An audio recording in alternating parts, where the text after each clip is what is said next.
আসসালামু আলাইকুম দর্শক শ্রোতা। আমি আজকে আপনাদের জন্য খুবই গুরুত্বপূর্ণ একটা ভিডিও নিয়ে আসছি যে, সড়ক পথে যদি কেউ আহত বা নিহত হয়, সেক্ষেত্রে বিআরটি কর্তৃপক্ষ থেকে কিভাবে আপনারা ক্ষতিপূরণ পাবেন, সেই বিষয়ে আমি কয়েকটি কথা বলবো।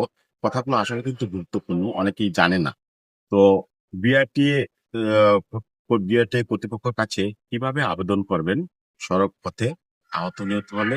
তো আপনি যদি আপনার কোনো আত্মীয়-স্বজন যদি নিহত হয় সড়ক প সড়ক পথে, সেক্ষেত্রে আপনি আ বা ডেথ সার্টিফিকেট সহ এবং অন্যান্য আনুষঙ্গিক কাগজপত্র সহ ৩০ দিনের ভিতরে বিআরটি কর্তৃপক্ষের নিকট আবেদন করবেন। তাহলে আপনি নিহত হলে ৳৫,০০,০০০ আপনার আ আ সে নিহত যে আত্মীয় সে ৳৫,০০,০০০ পাবে।